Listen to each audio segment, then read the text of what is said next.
financial summaries of the revenue and expenditure activities for the City of Hayes, month ended January 31, 2022. Revenues in January totaled $6.6 million. That's an increase of $4.2 million compared to the same period as last year. Some notable areas of increased revenue: timing of the receipt of property taxes leads the increase mentioned above at $3.6 million. Golf revenue continued an increase, up $11,800, and court costs and fines increased $16,800. Notable areas of revenue decrease: residential water consumption was flat, while business was down 16.5%, for a total decrease of 7.5%. This leads to a drop in total revenue of 6.8, or $22,600.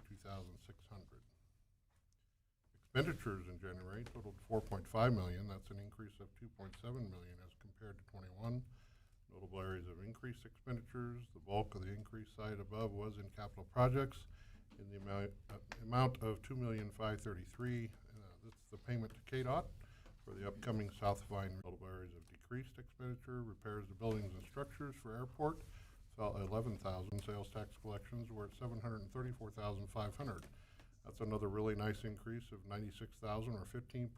Total par value of the U.S. Treasuries is $38.454 million, with a weighted average yield to maturity of 24 basis points. We are investing more in U.S. Treasuries. Those rates are coming up, outpacing CDs, so we've been putting in there as much as we can. Total balance of the money market account on January 31, 2022 was $17.75 million, with a current yield of 5 basis points. Total investments are up $12,335,36. I'll make a motion to approve the January finance report. Second. We have a motion by Commissioner Musil, second by Commissioner Burgess. I have a question, Mayor. I'm sorry. Go ahead. Kim, and I should know the answer to this. Have we thought about what is going to be the direct impact to our sales tax if, in fact, a sales tax on groceries is eliminated? Is that just at the state level? Currently, it sounds like the legislation that's in play, or the legislation they're looking at, would just be the state. So the local sales tax would stay in place. If for some reason something does change and they change that legislation that includes local, it's about $1 million hit to us. That's what I was wondering, because it's in supermarkets, convenience, and liquor stores. I didn't know if we had it broken out actually to groceries and supermarkets. $1 million. I think there was also some talk that the legislation would possibly pass that it'd be state, but it would be up to the city and county then. Make their own decisions. Yeah, Thank so you. it would equate to roughly $4 million in property tax in order to offset it. Thank you very much. Any other questions or comments? If not, I'll call for a vote. All in favor say aye. Aye. Aye. Aye. Passes 5-0. Citizen comments for non-agenda items. Anybody in the audience? We have a fabulous update on Fort Hays State University. Also, I want to take a moment just to say thank you for your service personally. As we all know, it's not all ribbon cutting parades, so I really do appreciate your time and your service. I also want to start by thanking you for your annual $100,000 scholarship investment in our university, which keeps students coming to Fort Hays and living in the community, and we really appreciate that. We talk about it at our fabulous SRP programs and let everybody know how the city of Hays has invested in the university and helped propel us forward. I thought I'd talk to you just a couple minutes about some other things that we do kind of to support the town and gown in terms of trying to keep students here in the area.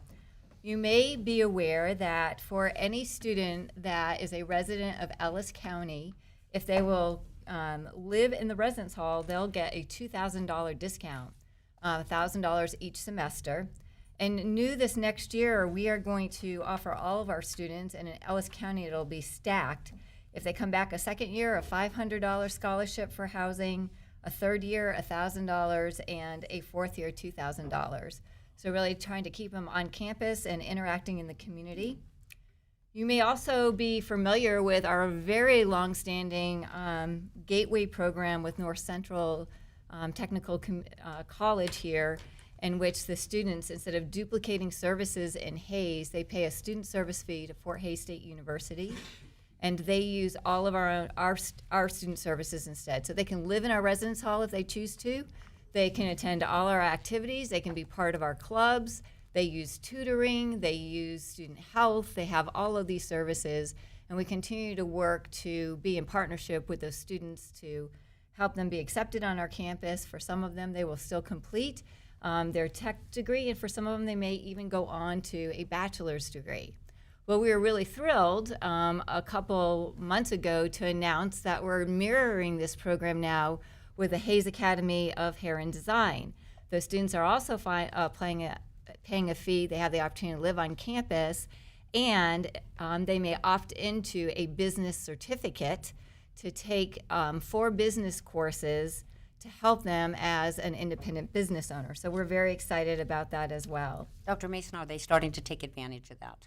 Yes, this semester was the very first time, and we expected a couple of the students, and I think we were close to 10 of them. Oh, that's terrific. So we're seeing a lot of excitement, and I know one of the students who are going to come this fall wants to live in Hanson Hall to talk about entrepreneurship as well. So doing lots of great things, and really happy to continue to work across the community with everyone. A really big deal this year in your packet is we announced our regional tuition, which will start this fall. And so this is available only to on-campus students, not online students. I also put in there just our annual campus to see if we can get some baseline data, and then we'll start doing trend. So that should be released in a couple of weeks. Actually as early as next week, but I thought I'd give you some teasers. So 93% of our students are working, and 60% of the 93% of our students are also receiving scholarships and grant assistance. So we've always known at Fort Hays State that our students need to work to be able to afford to go to school and continue. About 51% of those students are working on campus, and 48% are working off campus. 70% of our students are looking for a job, have considered looking for a job, agree or strongly agree that Hayes employers provide student-friendly work schedules. So that was some good feedback. I'll leave you with a bonus point until our story comes out in about a week or two. The wage expectations of students interested in working off campus is $13.55 an hour, and students working off campus on average are earning $13.66. Wow, that's good. So they should be happy. Finally, I wanted to mention that the last couple of weeks I spent a lot of time in Topeka. And thank you especially to our local legislators, but also all of the legislators. Fort Hays has a great story to tell. We are very much embraced, and we really appreciated the support of our local legislators. And they even helped us, it's still the beginning of a long and winding road, as you all know, potentially secure funding for a tech incubator at Fort Hays State University. This will help not only spin off tech companies, but also work with small businesses with technology issues. We will use the Docking Institute and the Small Business Development Centers, which we oversee all 12 centers across the state at Fort Hays State University, to continue to drive small businesses. So that's the brief update that I brought you for tonight, and I'd be happy to stand for any questions if you have them.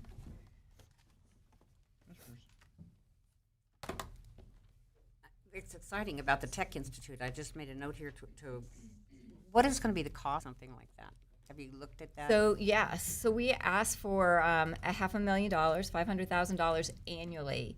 One of the things that we talked to the legislators about is that there's a lot of one-time money right now, but because this is a service, it won't be generating revenue. The revenue will come from the businesses that are created and that are strengthened. And so because of that, we've asked for an annual appropriation, and so far, thanks to our local legislators, It's made it step one on the House side, and the Senate is very excited about it, and saving it for omnibus. Good news. Good news. Very, very exciting news. That kind of forward thinking for sustainability that keeps you going. It's good. You know, a year ago when we first seen this expansion of the regional map, you know, I was real excited. You know, I knew it'd take some time, but, you know, we just came out of our annual city retreat, and a lot of our talk was how we're gonna grow Hayes. And this right here is huge. And, you know, and we want people to, like you said, live here and understand, you know, how much they love Hayes. And I think this will grow Hayes, you know, in time. And, you know, anything you can do to help, and I think this is gonna be huge for us, and we very much appreciate it. So thank you. You're welcome. Anything we can do to help, Yeah. it's so important to get students on campus. I'm stressing that, you know, I have the goal I put out there that, we would hope to get back to 5,000 on campus someday, and there was a day that was like that, and then retain 5% of those, or 10% of those students to stay in Hayes. I had a lot. Partnerships, and so I again want to thank everybody from the city and the county for working along our side, and if you have more ideas, let us know. We're excited about the potential. Moderate drought. What the future brings, I have no idea, but the outlook overall for drought is right now. 2021, which is what I'm here, was for that. If it's like anything else, it was kind of a blur, so I'm thinking maybe people just weren't thinking. We also made the change. It was tiered in 2020 and 2021. This year, for 2022, it will just be a $200 straight across rebate for washing machines.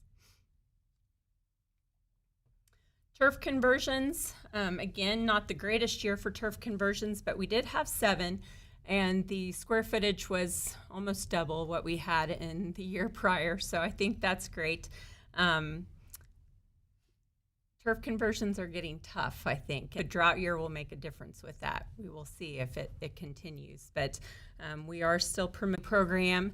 Unfortunately, 2021 was no better, and we are suspending this program for 2022. We will see what happens.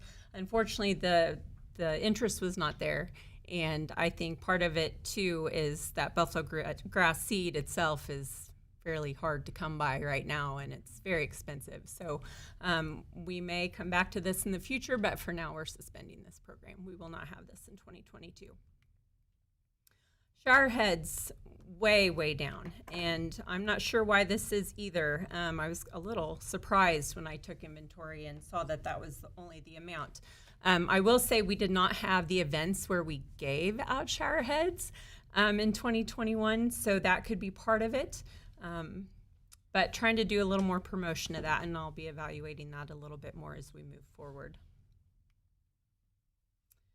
Okay, education and outreach. I showed this last year. If 2020 felt like this, because it did, I showed this slide last year. 2021 was like this. It was blurry, fast, full speed ahead. It was a blur, and I still am wondering where 2021 went.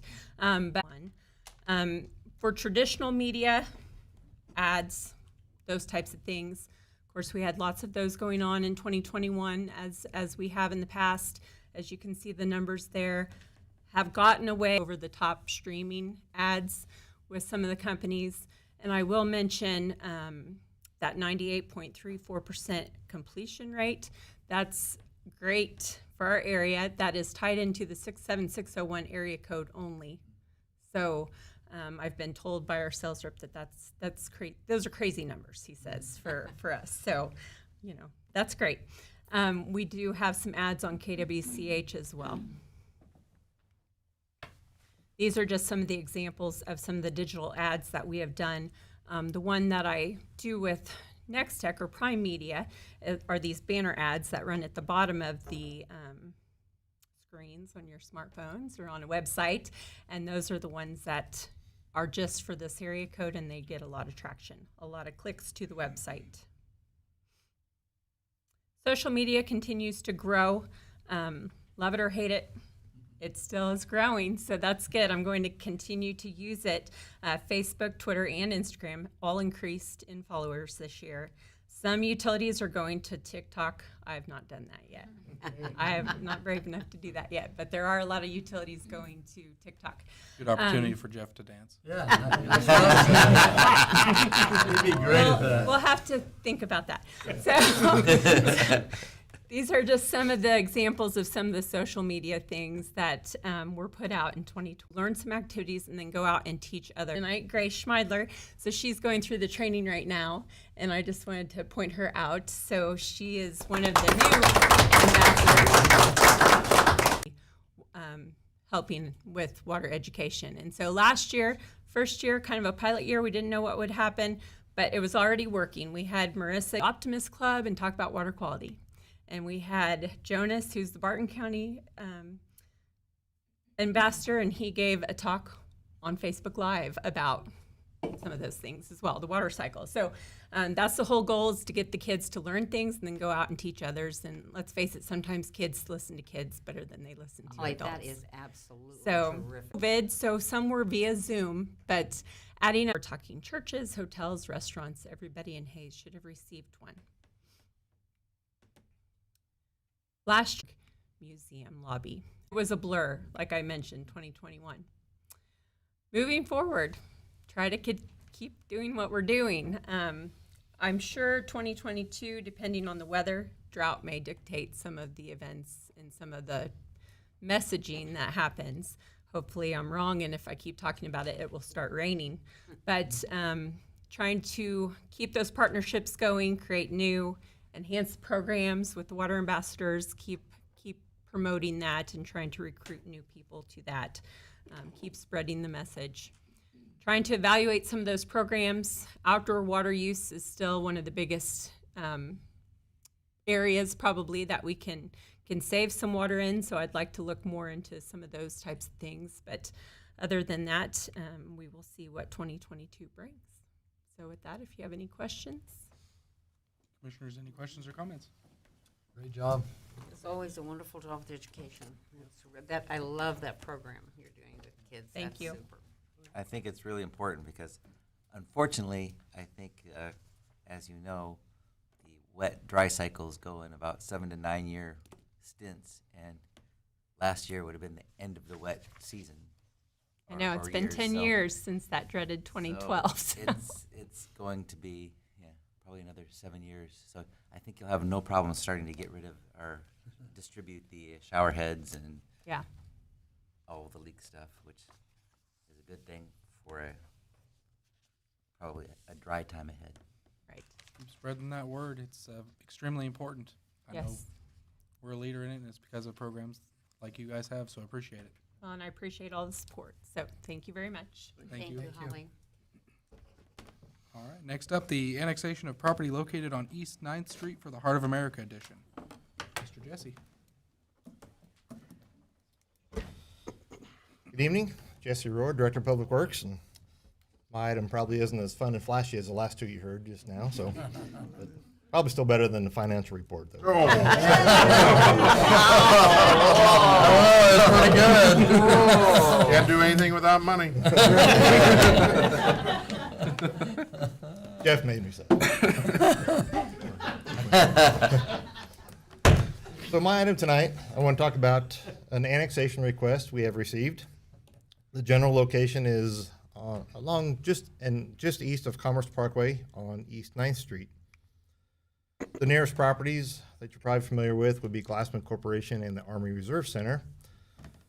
And so the City of Hayes has received a signed consent to annex these two different tracts of property.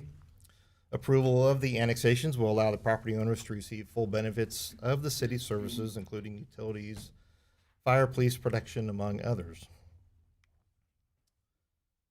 So you may remember seeing these properties back in January when we approved some replats for the properties.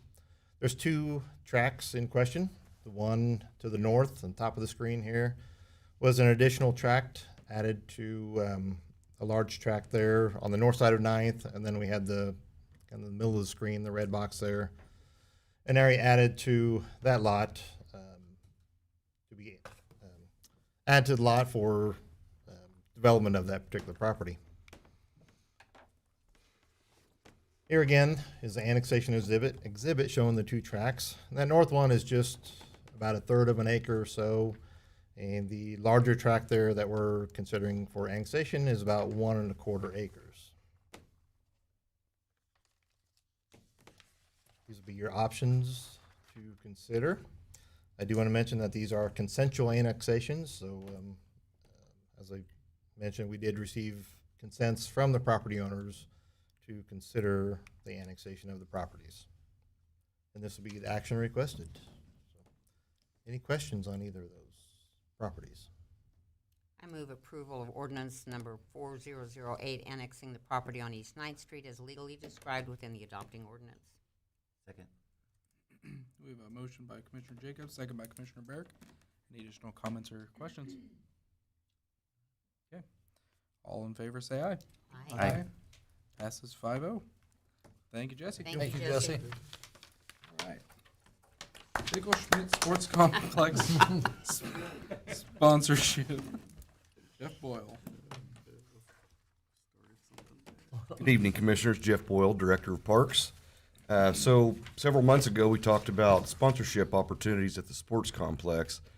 And staff has looked into this with the help of Melissa Dixon and Brendan Cooley and have come up with some ideas that we think would work great out of our facility out there. Basically, we come up with two different packages. A standard package, which includes one ball field. The standard package would have the opportunity for sponsorship on the scoreboard panel, which is 18 inches by 9 feet long. We would have the opportunity for 3 sponsor panels on the shade structure for that field. Opportunity for 3 logo sponsorship on the backstop area, and then a concrete logo behind the shade structure. So where folks walk through to go from field to field, that logo would be on the sidewalk, so you'd literally be walking right by the logo as you're moving around the facility. We come up with what we think is a good price of $5,000 per field. And we'll talk a little bit about what that does for us in the long term here shortly. But we also added what's called the premium package. The premium package would include what I just discussed with you, a standard package, so a single field, as I presented, plus a logo on the entrance sign to one of the quads, or both quads would have a logo on the entrance sign, but it'd be one or the other. So they'd get one entrance sign logo. They would get a second 8-foot diameter concrete sponsorship ad on the entrance, the concrete coming into the facility. So everybody that enters the facility would literally walk right over the sponsorship logo. And then also we would add 4 logos to the concession stand area for the premium package. So again, they would get the standard package, which includes one field with all the advertising we talked about, plus an entrance sign logo, a logo on the entrance concrete, and 4 signs on the concession stand. And we think that $8,000 is a reasonable fee for that as well. So what does that do for us? Well, as we were doing this, we kind of looked at what are some of our goals here? What are we trying to accomplish? And so I picked out a couple of what I think are going to be continual expenses out there. So turf, let's say they say 10 years, you should plan on, I think our turf will last longer than that. So what I did is I broke it out into contract terms of 3 years. So we would purchase all the logos and install, and the folks would pay us for the sponsorship. And so if you look at a 3-year term, we would replace those every 3 years. Now, some of the folks may want to come back and re-sponsor for another 3-year term. But if we were to do 9 years or 3 contract terms on what I've described tonight, the city could actually have $350,000 plus in revenue to be put towards future purchases. Let's say turf or scoreboards. Those are the 2 items I was kind of looking at as known items that eventually will need to be replaced. That's 9 years, you said? 9 years would be the minimum. I would expect, honestly, we bought the right scoreboards recently. I would expect those to last 15 years, honestly. Hayes Rec has some right now that are over 20 years old. from this brand, and they have no issues with them at all. So I would expect to get a minimum of 15 years out of the scoreboards. So if we were to get that out of the turf, which would be pushing it with the turf, depending on the what we allow out there, kind of practices and those sort of things we allow. We could see 15. I wouldn't bank on that, but I think we'd get close to that. But if you look at a 15-year or 5 contract terms, we would have closer to $600,000 in the bank at the end of that. So that's a pretty significant amount of funding to go towards future purchases. With the help of Brandon Cooley, we put together a little video. He put together. I'm not taking any credit. He does fantabulous work. So anyway, I'd like to show you that. This was taken just a few weeks ago, so it's still a little under construction. This is the Southwest Quad, but I'd like to share this with you if you don't mind.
Isn't that great? Awesome. He does great work. So anyway, you kind of seen there in the video where these logos could actually fit. Now, one of the things we did talk about a few months back was what about putting logos on turf? And after lengthy discussions with the turf folks and gathering prices on that, I just don't think that's a feasible option for us. It's a very hard process to remove. So let's say somebody does a 3-year contract. It is a very tedious and costly amount to come in 3 years later if they do not want to re-up their contract to replace that panel. I think it just eats into too much of our proceeds. The second thing is, honestly, our bleachers aren't like Larks Park. You're literally not sitting that high off the ground, so to see a logo out on the field is almost impossible. So I do not recommend consideration for logos on the turf at all. So anyway, that's kind of what we're looking to move forward with, and unless there's questions or comments or anything that you want to visit about. If somebody chooses just the regular package, then are you holding out for somebody to purchase a premium package for a field? Because somebody, you can't stack a premium package on top of a regular package, right? As soon as somebody gets a field, they've got that field for 3 years. Yeah, what we do is we'd have some timelines there where up to this point is, we're selling sponsorship out there. At some point, we're going to have to cut it off. Okay, apparently nobody wants the premium package, if that is the case. And then we would go ahead and sell the standard package on that field, and that would be it. I think it's great. It's one of the things that I always like the forward-thinking part of building up some money, so you're not having to buy backwards when things go out of get a bit old. That just you have $300,000 or $600,000. How much does a scoreboard cost, or how much does turf cost? I think the turf will be close to $900,000 to re-turf it. The scoreboards would be a little over $100,000. Figuring in inflation with that, should be just a little over $100,000. But Jeff, I assume if we do have to replace the turf, we wouldn't have to replace all of it at once, would we? I mean, I know this is brand new to us. So It's funny you mentioned that. We were just at Larks Park, Curtis Hamnicky and I and the folks that installed it, and you can do that. You can do patchwork. Well, I guess let me back up.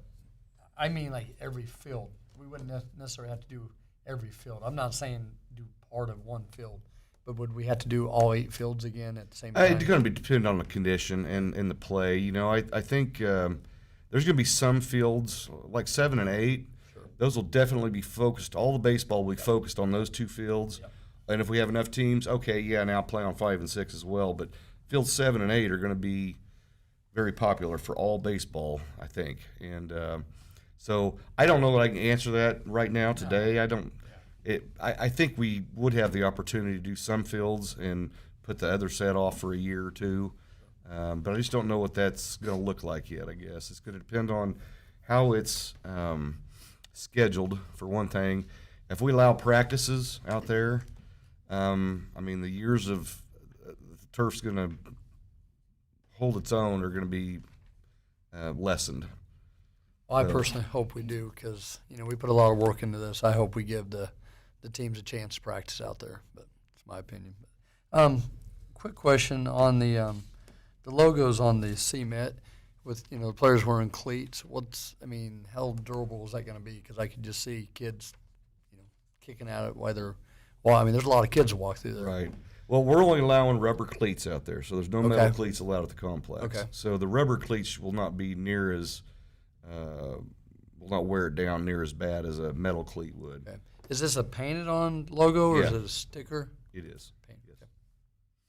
On the sponsorship on the 3 years, do they pay it all once or is it like every year they pay? Per year. There'd be an agreement in place, and they pay per year. Jeff, as you started looking at this, were you thinking of any potential sponsors, and did you run this up the pole with anybody in terms We did of- call some local businesses. And how was it received? It was received well because we have a lot of visitation out there. A lot of folks from out of town. Most of the folks that come out there from out of town are going to go eat somewhere, going to go Right. get gas, or going to go whatever it may be. Yeah. So we did visit with several local businesses. And about the dollars involved. Yeah, and everybody we talked to said seems very, very reasonable compared to some of the other things that we've done, and we would like to be in on that. Very So good, very good. Are you going to blast that out to the rest of the community for potential businesses? yes, we still got to work through that paperwork process and getting all that information gathered up and put together for everybody. But yeah, we'd like to get started on it. You know, we can do this as soon as this year, obviously, but we need to work out fine tune some details and just make it happen. Is there sponsorship on like on the fences still? That's the rec. Only at the entrances, at the entrance to each quad. There's some banners on the fences there for a few feet. Yes, That's through the rec though. and that's through rec. They'll continue to do that.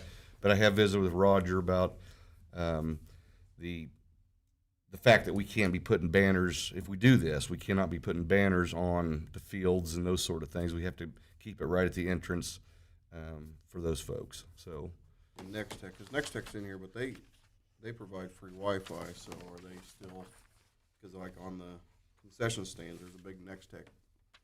I would assume they'll be able to remain as basically. that will remain. Yes, Advertising. that will Yeah, they're the remain. technology sponsor out there, so Right. that was a Yeah. separate agreement that we had Yeah. with them. Right.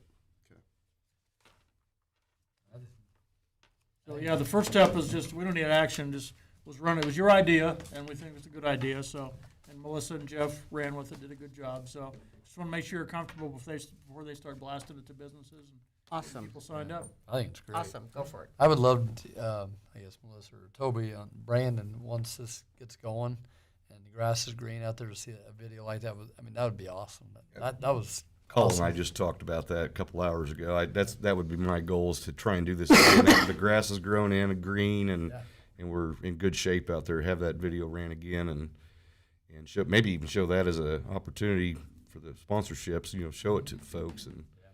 But anyway, How long have we been talking about this, Sean?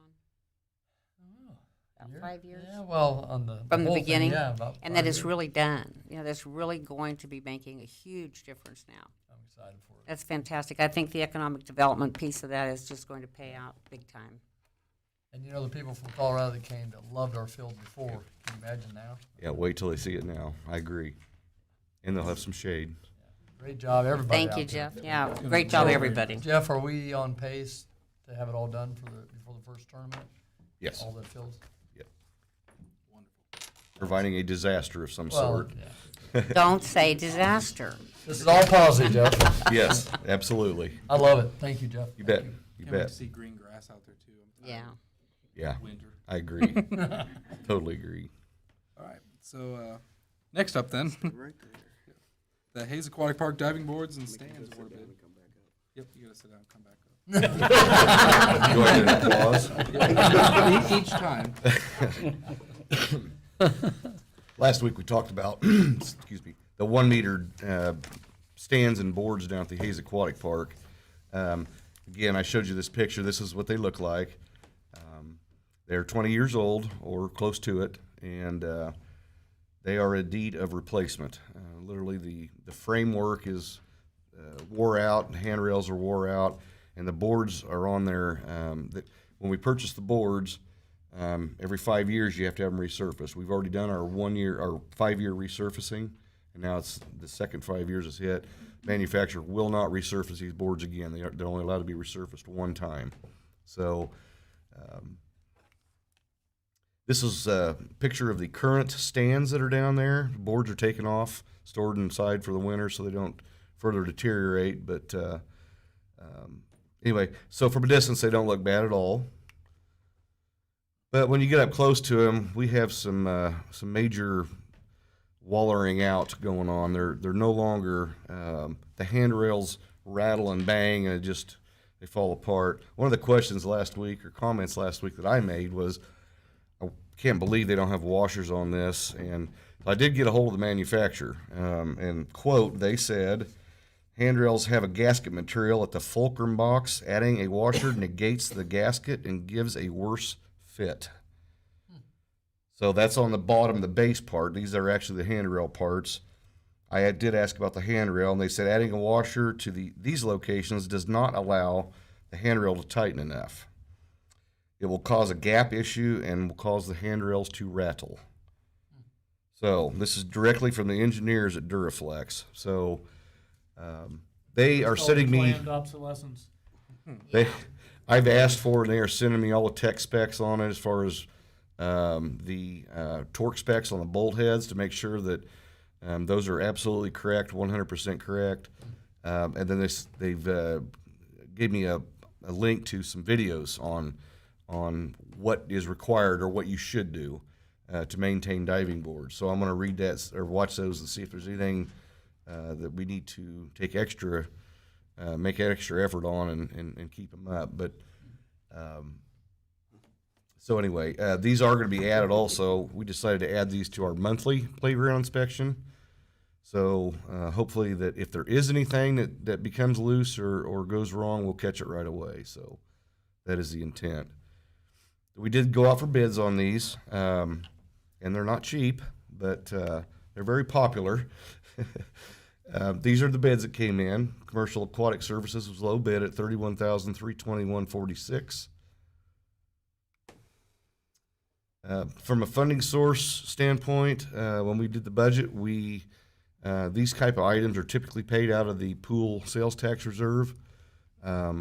So that is what we're asking tonight, is to pay out of that fund. If you approve this tonight, the balance will drop to $105,236.78. These are your options. And this is the action requested. Make a motion to approve the purchase of the Hayes Aquatic Park diving boards and stands from Commercial Aquatic Services, Inc. for an amount of $31,321.46, with funding from the pool sales tax reserve within the budget stabilization fund. Seconded. We have a motion by Commissioner Musil, second by Commissioner Burgess. Any additional questions or comments? Jeff, I appreciate you reaching out and getting information. The washer thing still blows my mind, but they know more than I do. They're an engineer, so yeah. Thank you, and I You mean bet. for the safety of knowing, and hopefully maybe getting a little bit more information, make them last a little bit longer. Thank I you. did reach out to other cities too. I forgot to mention that. I have not received a response from anybody. And then I resent another email specifically to Hutchinson and McPherson, who built their pools at the same time we did. I still haven't heard anything back. Well, thank you. Appreciate it. No other questions or comments? I'll call for a vote. All in favor, please say aye. Aye. Aye. Opposed? Passes 5-0. Thank you, Jeff. Yes, thank you. Next up, the Hayes Aquatic Park deck replacement. So towards the southern end of the pool, that'd be straight south of the zero depth entry pool, we currently have a wooden deck with a composite top on it. The underside of that deck is rotting away and is actually becoming unsafe because the screws are starting to back out. And there's nothing to screw into to maintain or to keep the screw in. So we really need to address this. This is a picture of the existing deck. Again, like I said, it's a composite top, but the rest of it is just standard wood. Here's some pictures of the underneath the composite deck, what it looks like. And again, I mean, you can see the screwdrivers going through. Trying to keep a screw into that has been a real treat. So what staff would like to do is replace this with concrete, and that's what we're recommending tonight. We did go out for bids on it. We only received one bid. It was from J Corporation, who does fabulous concrete work. Low bid is $9,200. One of the questions last week that was asked was, does colored concrete get hotter? I could not find any contradictory information unless you go with a deep brown or black or blue. I could not find anything that said light brown would be any hotter. I found one website that said it would be equivalent to gray if you do a light brown. Now, the darker you go, it said that the hotter it will get. So I talked to some local guys here that do concrete work, a couple of them in the Parks Department, and they've done this sort of thing, and they're not aware of any issues with additional heat. So I think we'll be okay as long as we use the light brown color and don't get carried away with it. Again, the funding source is the pool sales tax reserve. And if you approve this one tonight, that balance will drop to $96,036.78. These are your options. And here's the action requested. I'll move to approve the low bid from J-Corp for an amount of $9,200 for the installation of new concrete deck at the Hayes Aquatic Park with funding from the pool sales tax reserve within the budget stabilization fund. Second. Motion by Commissioner Burgess, second by Commissioner Jacobs. Any questions or comments on that? I just keep watching that falling fund, and it's just, I leave with a pit in my stomach. We have to be really thinking about it. It's an aging facility. Yes, it is. But we need it. It's important to keep it up. Okay, I'll call for a vote. All in favor, please say aye. Aye. Opposed? Passes 5-0. Thank you, Jeff. Thank you Thank you, very Jeff. much. All right, next up, we have the city manager's employment agreement, the 14th addendum. So we have discussed city manager Toby Doherty's evaluation and have been given and reviewed his addendum to the contract to keep him in line with everybody else. Are there any questions or comments that we have on this? I move approval of the 14th addendum to the city manager Toby Doherty's employment agreement dated June 28th, 2007 as presented. Second. We have a motion by Commissioner Jacobs, second by Commissioner Musil. Any additional questions? Toby, thank you for what you do for us. Thank you. Deserve it. You are appreciated. We're very lucky to have you. Appreciate it, thank you. I'll call for a vote. All in favor, please say aye. Aye. Opposed? Passes 5-0. Next up, progress report. Good evening, Colin Belzer, Assistant City Manager. And for this month's progress report, Public Works has been busy doing lots of concrete repairs. Here's some examples of 8th and Pine, 8th and Walnut, 200 block of West 8th, the alley, 37th and Willow. Then the fire department signage was installed at the fire station number 2, which is at the regional airport. The Hayes Fire Department assisted with the January 24th grass fire on 55th Street. This is a new grass rig unit actually that was purchased in 2021, so it got put to good use just in time. And for Hayes State, students are installing insulation and sheetrock at the training facility classroom, so that's moving along. Parks Department, they've reconstructed the channel crossing between hole 5 and hole 6. As you can tell, it really needed replacement on the left, the before versus the after photo. The installation of the turf is complete on the southwest quad, and the crews are now working on the northeast quad. Park staff installed a matching memorial bridge in the small dog side of the park. On the east multi-use path, staff installed pet waste stations. And at Abel Bickel, they were able to place and mix and compact infield dirt that they actually took from Bickel Schmidt. And then they reinstalled the cemetery's north gate. The north gate had been sent off for some refurbishing, sandblasting, and powder coating. Officer Lindsay Clayton seen here. She spent time at Lincoln Elementary School on February 3rd with first grade classes for Global Day of Play. And here she is reading to children as part of the February 10th Winter Reading Program. The Water Resources Department, there's a few employees that went down to the R9 Ranch with Burns and McDonald's to do some water testing.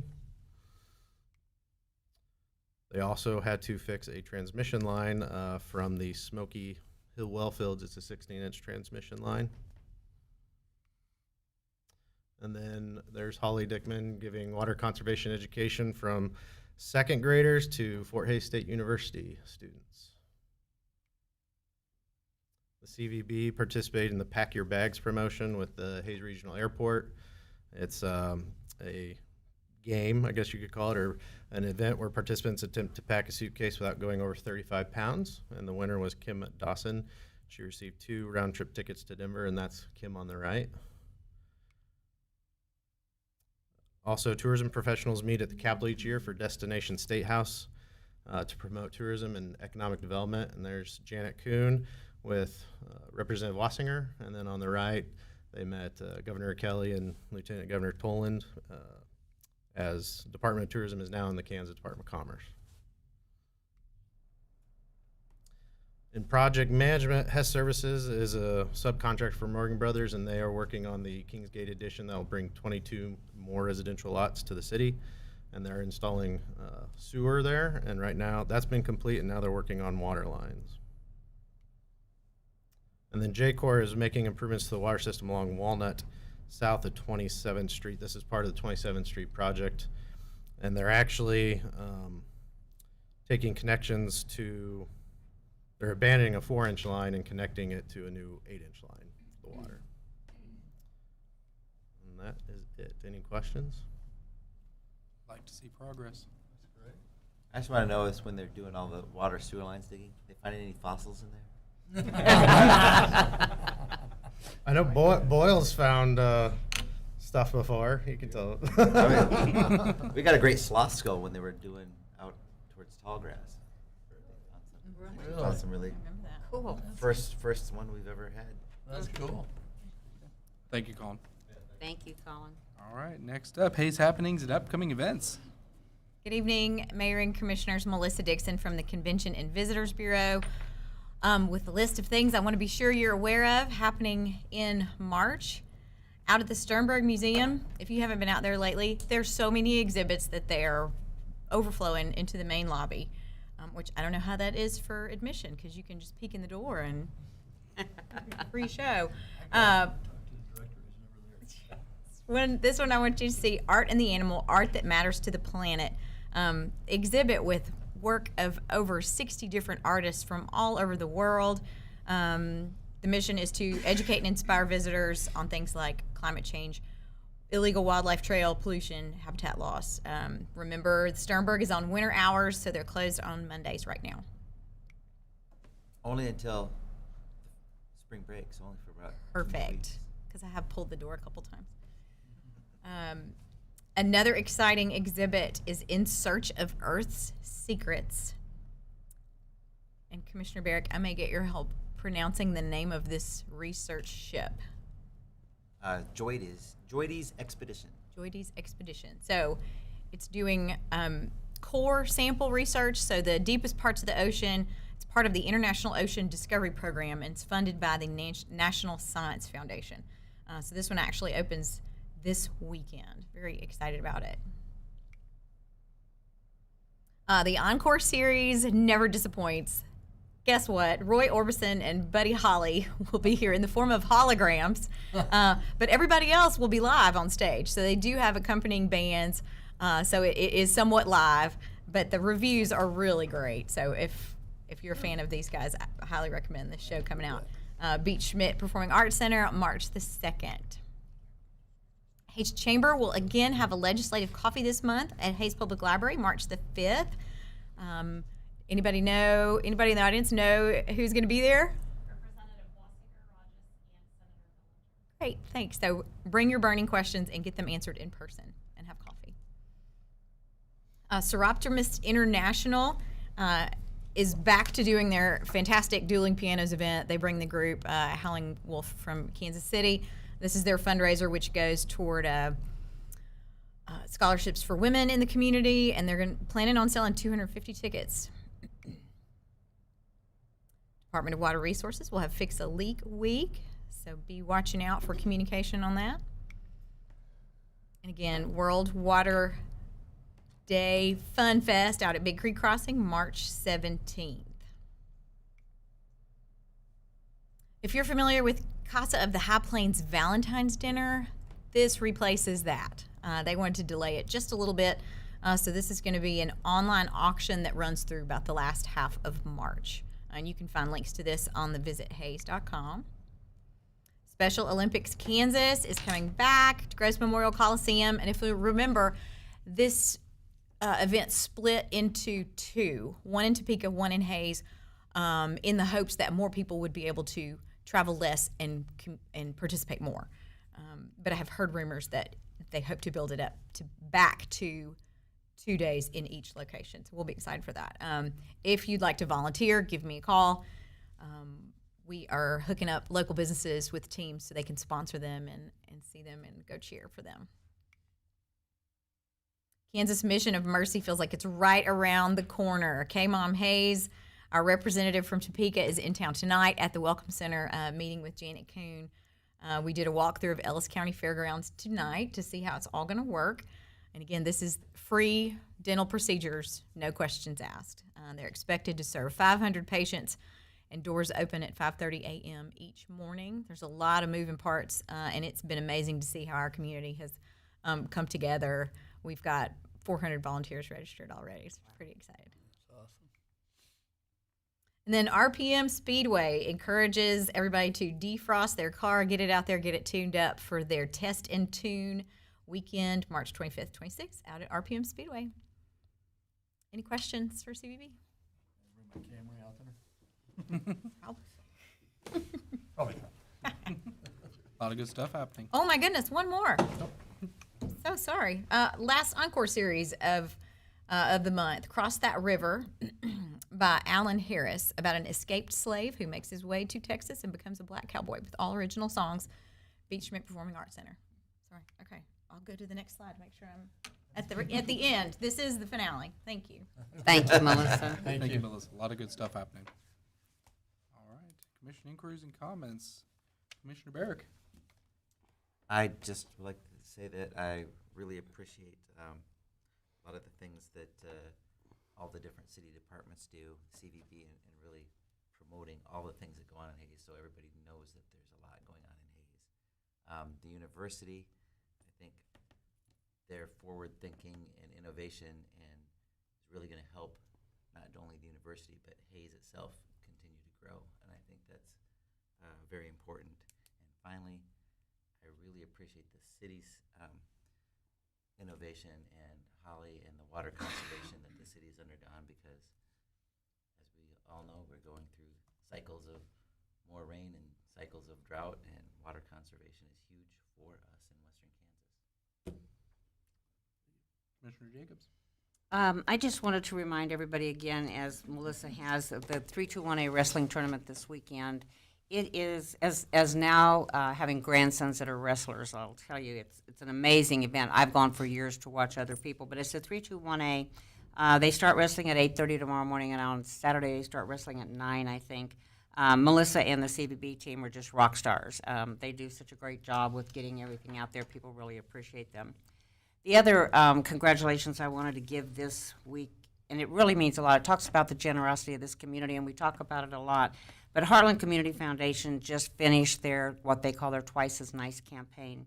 And I can't say enough words about the Hanson Foundation, but the Hanson Foundation challenges Heartland Community Foundation every year to raise $50,000 in each of its counties, and they in turn will match it. It's really important that those match dollars are received because those are pass-through grants for the community. Ellis County, Brooks County and Trigo went past their number early this morning. Ellis County went past. So we actually have till the 28th of the month to get a little bit more.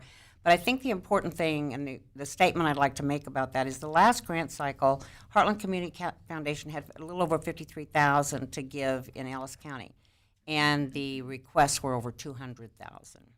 So understand the needs in this community and be as generous as you can be, and thank you everyone that participated in that particular campaign, because those dollars are coming right back into the community. Thank you. Commissioner Musil. I got nothing. Mr. Burgess. I want to congratulate the 8 local girls who competed in girls state wrestling yesterday and today. It's amazing sport growth. 3 years ago, it wasn't even a sanctioned, girls wrestling wasn't sanctioned by KSHA, and in that time, it's grown. There's actually 2 state tournaments, 5-6A, which Hayes High and competed in, and 4-3-2-1A, which is TMP and Ellis competed in. So we had 8 local girls make it to state this year. Special congratulations to Sarah Zimmerman, who placed 2nd. Lexi Burton placed 6th, both for Hayes. Kay Dawn Haig of Ellis placed 5th. And then I had a cousin, Kristen Rezak of Washburn, who placed 4th. So congratulations. That's just an amazing sport. And as you mentioned, we have 3-2-1A here, 4, 5, 6As in Wichita. It's one of my favorite weekends as far as high school sports goes. And then I want to wish my wife, if she's watching, she's not, but happy birthday to my wife. Smart man. It's recorded. She can go back and watch it. I'd say I did it. Yeah, I wanted to say I'm looking forward to this weekend, having state wrestling back in town, full force again, hopefully. So if you got a business in town, they're going to be coming to you. So prepare yourselves, be patient. But it's a great and wonderful opportunity for our city to be able to host that. So it's very good for that. Only other thing I had is if you haven't already, you need to make sure you get out and register to vote. We have a lot of important things coming up this year, especially in May. So make sure you're registered. If you have any questions, please go contact the Ellis County Clerk, Bobby Dreiling, and get registered, or contact anybody else you might know that has that information. So please go register. Other than that, I have nothing else. Do we have an executive session? Okay. Then we will adjourn at 7:42.